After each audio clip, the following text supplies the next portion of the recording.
the Chinese Communist Party implemented the Great Leap Forward as their second five-year plan, which, unfortunately, lasted only 3 years due to its failure. This initiative began in 1958 with the aim of collectivizing farming practices and preparing China for modernization. Regrettably, it resulted in the tragic deaths of millions of people, with estimates ranging from 30 to 55 million lives lost as a consequence of the policies in place. Mao recognized the divide between the peasant farming classes and urban dwellers, in contrast to Marx's theory that the peasantry couldn't be a revolutionary force.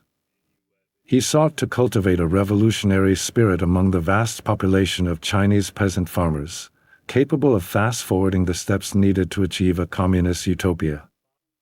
During the 1950s, around 80% of China's population worked in agriculture, a figure insufficient to propel the country into modernity and create a world-class industry.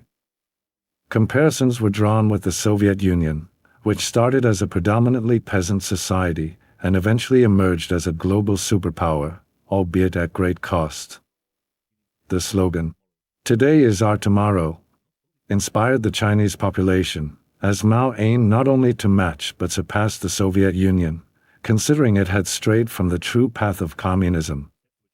Mao's approach to achieving these goals can be outlined as follows. First, creating an industrialized economy that could rival Western powers. Second, collectivizing agriculture. And third, harnessing the peasant population to drive the country's growth.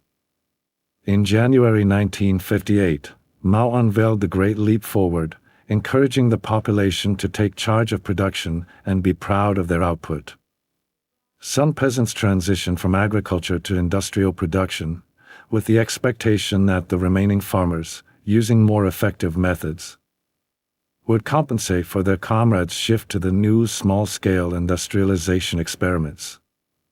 The primary metric for measuring success was steel production.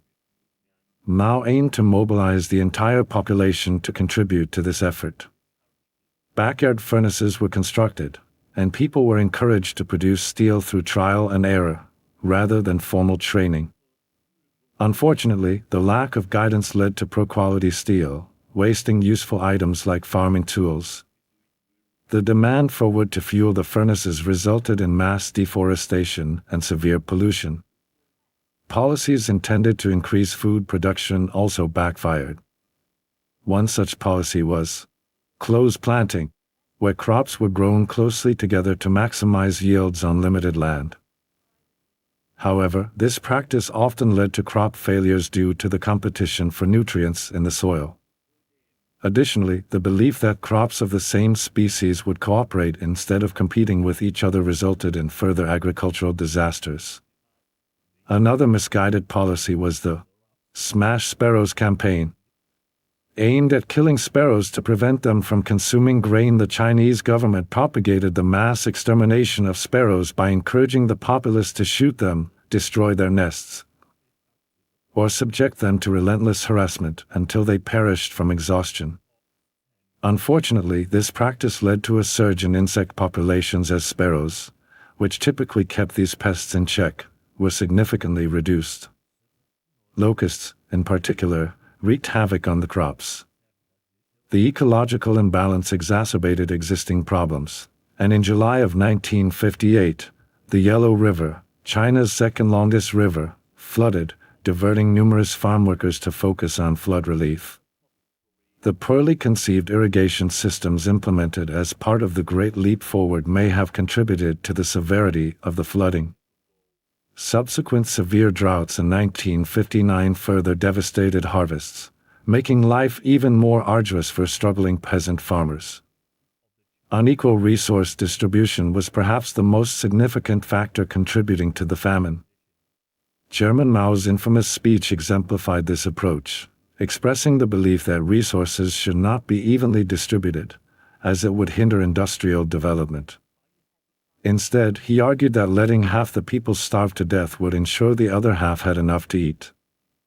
Uneven resource allocation was a fundamental aspect of Mao's economic plan. While some leaders of the communes inflated production numbers to avoid being labeled rightists, the actual food production declined significantly, leaving farmers with little of what they grew. The disparity between reported abundance and the reality of famine was stark.